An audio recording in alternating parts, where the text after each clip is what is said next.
Panginoon sa gabing ito na muli tayo po ay sama-sama na magpupuri, makikinig ng salita ng Panginoon. At the same time, ay sama-sama po tayong manalangin. Again, magandang gabi po sa mga kapatid na kasama natin sa online, tsaka sa offline, dito sa Panambahan. At sa lahat ng mga kasama natin ay isa pong mapagpalang gabi sa ating lahat. At purihin ng Panginoon sa gabing ito dahil alam natin na araw-araw tayo ay binabago ng Panginoon. Araw-araw nararanasan natin yung kanyang pag-ibig, yung beautiful day, ika nga na sinasabi. At the same time, nakita natin yung patuloy na kung paano kumilos ang Panginoon sa buhay ng karamihan sa atin. Sa mga sama-samang panalangin, nandoon nakikita natin yung answered prayer. At the same time, nandoon din po yung mga panalangin na kung saan ay nakikita nating Diyos lamang ang may kakayahan na gawin ang lahat ng ito. So we would like to invite everyone sa mga kasama po natin, kindly again write down your specific request at dalangin po namin na kayo po ay mag-submit, and we are glad, we are happy to pray with you. At salamat sa Panginoon in advance sa sagot sa panalangin ating pong sasambitin. At sa gabing ito, sa pagkapatuloy po ng ating series ng devotion about importance of Bible reading, ay lagi natin tinatanong, bakit ba kailangan ng tao o ng mga tagasunod ni Kristo o yung mga tumanggap kay Kristo o yung merong relationship kay Christ to read the Bible?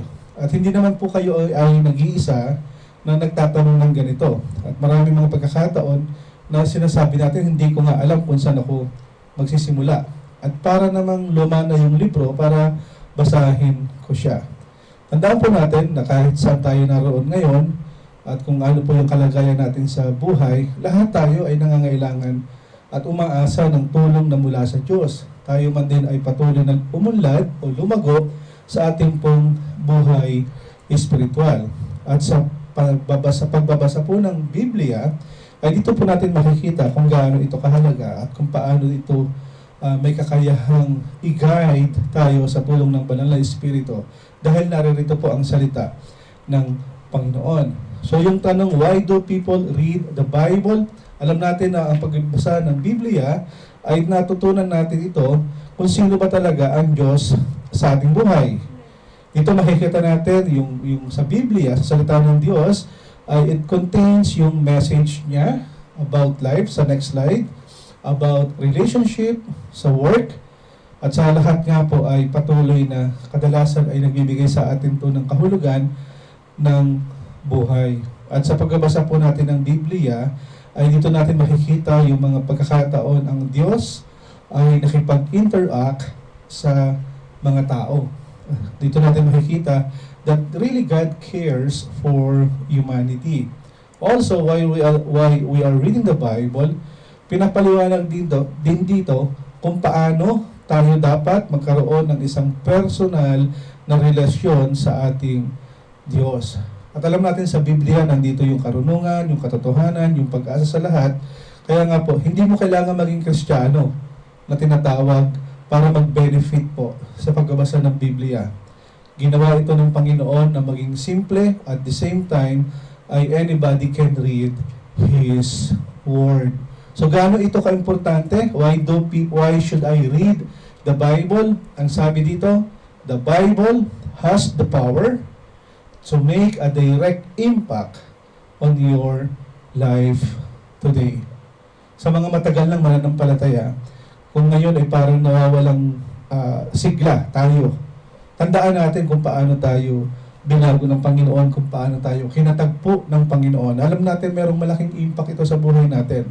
At kung kadalasan ay parang nawawalang saysay at parang mechanical na lang lahat, sabi nga natin, go back to the cross. Ano ba yung ginawa ni Kristo sa krus ng Kalbaryo? At dito sa Biblia, makikita natin, kaya tayong lahat ay dapat na magbasa ng kanyang mga salita. Patunghahin natin sa mga nakaraang 3 linggo, yung pong mga points about importance of Bible reading. And tonight, ay pag-uusapan natin yung 3 sa mga huling punto na kung saan yung importance po, kahalagahan ng pagbabasa ng salita ng Diyos. Una, ito ay puno ng katotohanan. Pangalawa, Ito ay it ask and answer. Merong Q&A sa mga kailangan natin ng sagot sa mga tanong na ating po mga kinakaharap. At dito ipinapakita ng Diyos kung gaano niya kamahal ikaw, kung gaano niya kamahal tayong lahat. Tunghanan po natin yung unang punto sa gabi ito. Ito ay puno ng katotohanan.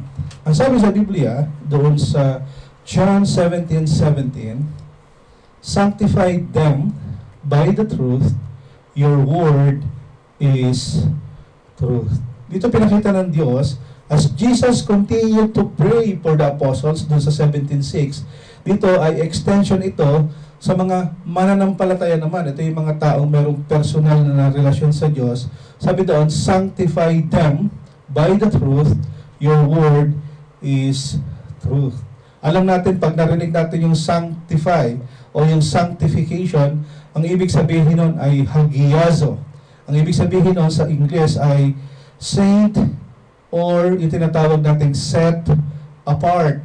Or ito naman yung tinatawag nating sanctify for an intended purpose. Bago ang Panginoon ay umakyat sa langit, okay, makikita natin dito yung napakagandang panalangin ng Diyos sa lahat ng kanyang mga alagad.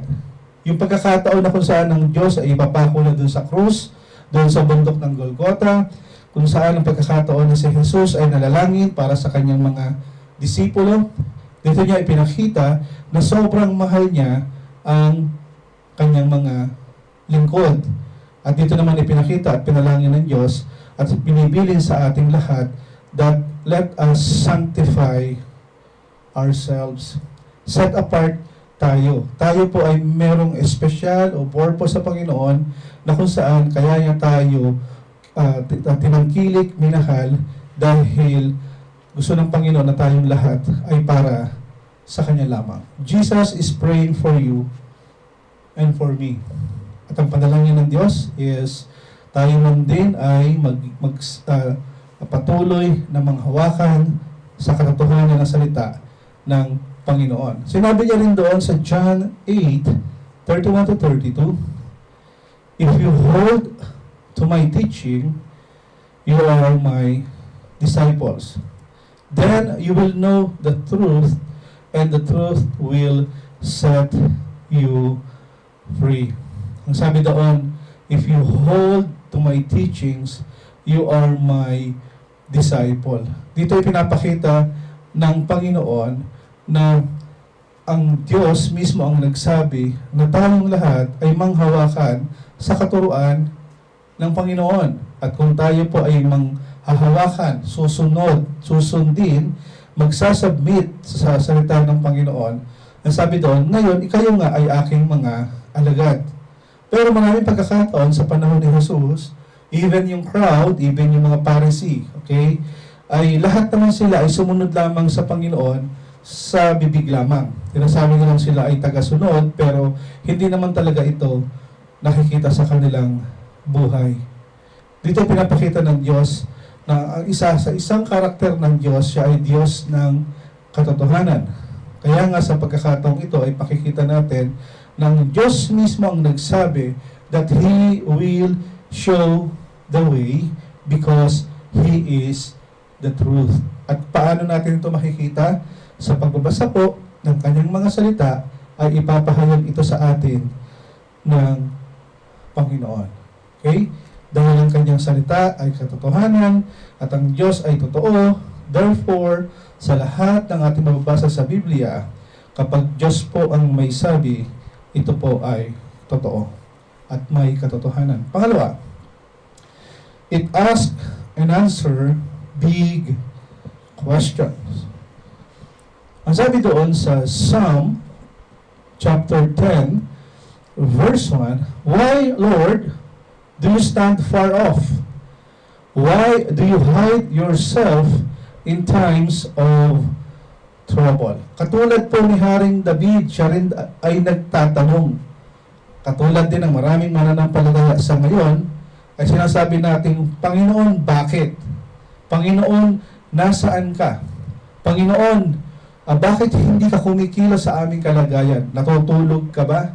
Ngayon na, Panginoon, bakit hindi ka namin maramdaman o makita?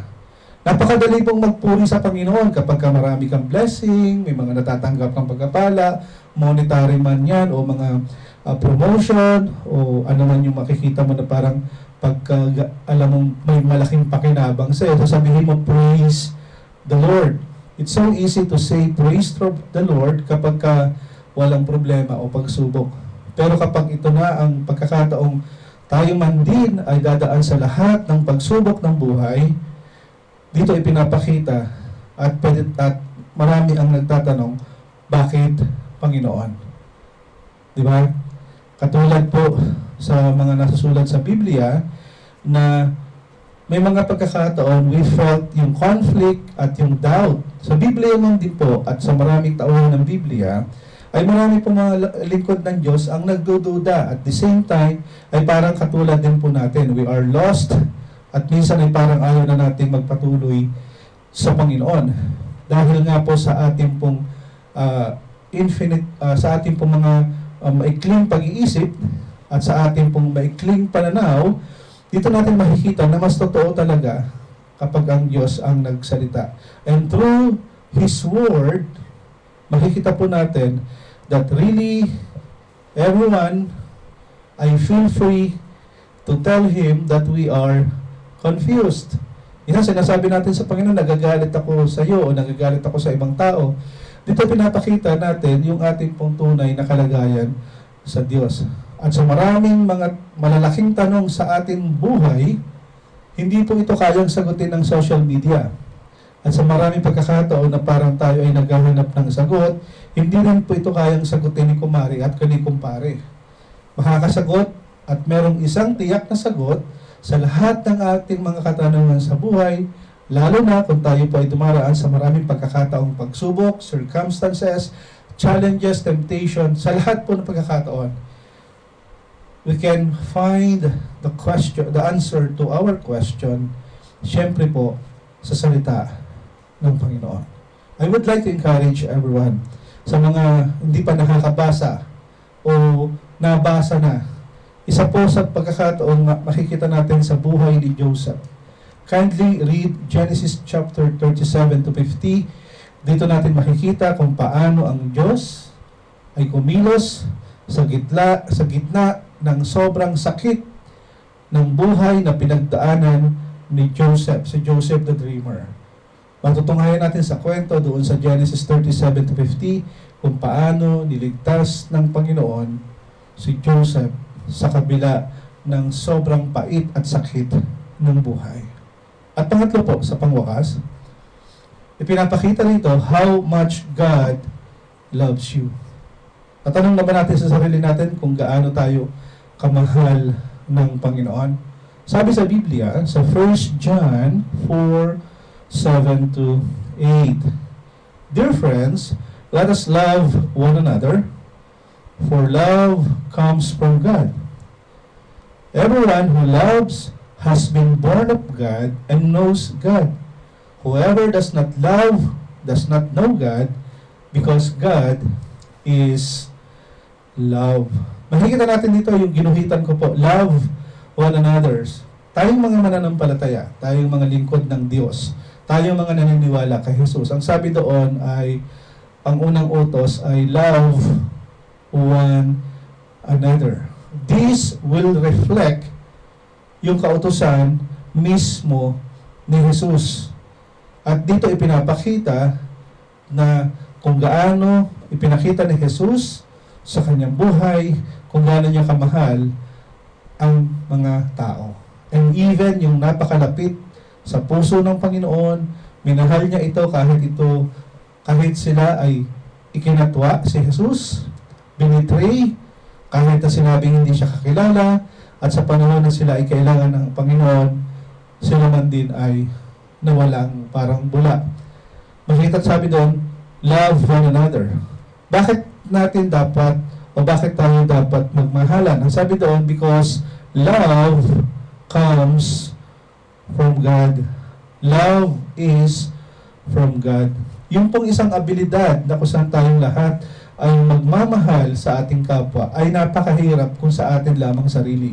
Pero tayong may mga malapit na relasyon sa Diyos, ang pagmamahal sa kapwa ay isa po itong benepisyo na ipinagkaloob ng Panginoon. Bakit?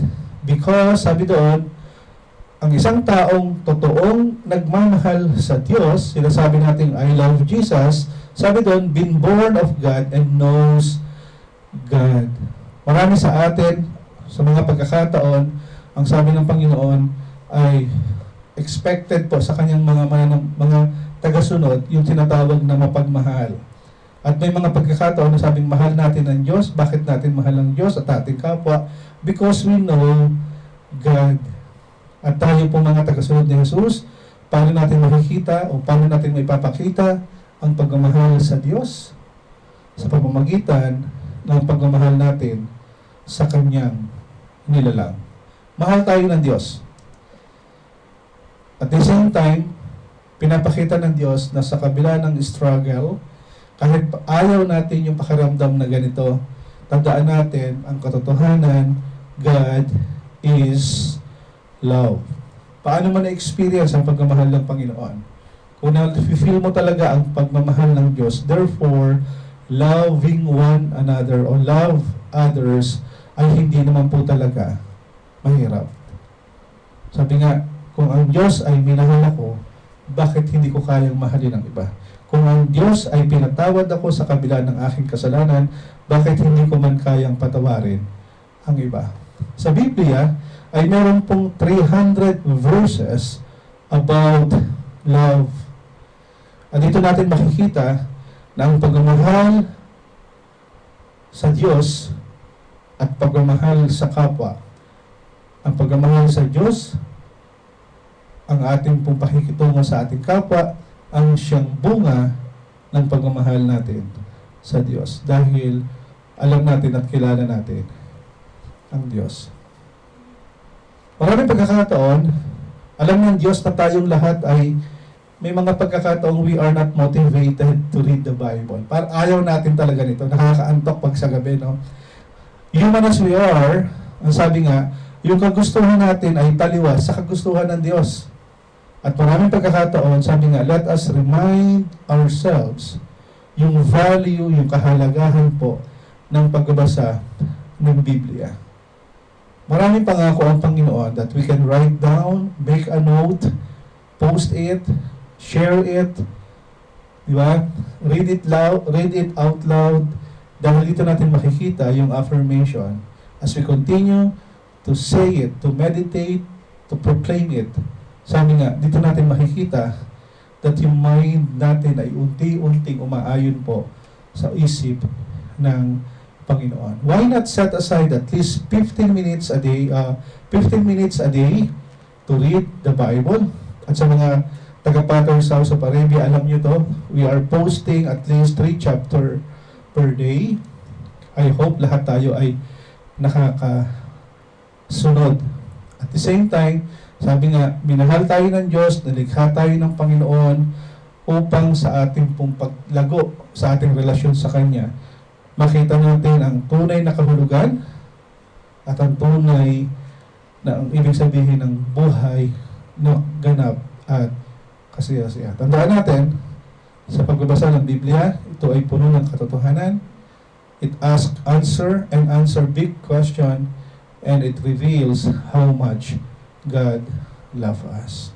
Nawa sa gabing ito, sa maikling devotion, ay nakita natin ang kahalagahan ng pagbabasa ng salita ng Diyos. It's between you and the Lord, at hindi ko po ito kayang sukatin. Nawa po, makita sa buhay nawa ng bawat isa ang buhay na binago ng Diyos, dahil ang ating panalangin ay ating pakikipag-usap sa Diyos, at ang ating pagbabasa ng Biblia ang pakikipag-usap ng Diyos sa atin. Nawa ay masumpungan natin ang pag-ibig, ang katapatan, at patuloy ang kapayapaan mula sa Panginoon. Tayo manalangin. Salamat, Panginoon, sa maikling devotion na meron kami. And thank you, Lord, sa patuloy na pag-remind mo sa amin yung importance ng pagbabasa ng iyong salita. Sa lahat ng aming katanungan, Sa lahat ng aming mga paghanap ng sagot, Panginoon, alam namin, katulad ng iyong pinangako, ang sino mang nagtiwala sa iyo, O Jesus, kailanman ay hindi mapapahiya. Turuan mo po kaming maging mapagpakumbaba. Alisin mo, Panginoon, ang pride sa amin. Turuan mo kami, Panginoon, na tanggapin namin ang lahat ng pagkakabaling ito. Salabinin namin ang aming buhay, sa iyong salita. At sa pagkakataong ito, Banal na Espiritu, malaya ka pong kumilos sa buhay ng bawat isa. Sa aming sama-samang panalangin, nakikisa po kami at patuloy mong pagpalain ang mga pangalan ng taong babanggitin sa aming pong prayer list. All of this we pray with thanksgiving in Jesus' name. Amen. So sa lahat po ng mga nanonood, alam natin na meron tayong guide, yung Acts. Okay? Every 2 minutes ay nagbabago po yung ating pong slide. At pagkatapos po nito ay magkakaroon po tayo ng pangwakas na panalangin. Tayo po magpanalangin.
Praise God.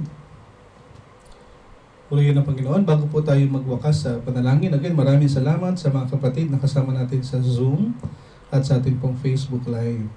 Tayo po ay magkakaroon ng panambahan bukas sa ganap po ng ikasampu, 10 o'clock in the morning. Tagalog. So tayo po magwakas sa panalangin. Purihin ka at dakilain ka, O Diyos, sa pagkakataong ito na pinagkaloob mo. Tunay, Panginoon, ang mga bagay na ganito, na panalangin sama-sama, yung pong fellowship, na patuloy po namin ginagawa. Hindi dahil ito ay ritual, kung hindi ito po ay umaasa po kami sa mga kapatid na naibahagi ang kanilang mga panalangin at nakikiisa kami, Panginoon, sa kanila.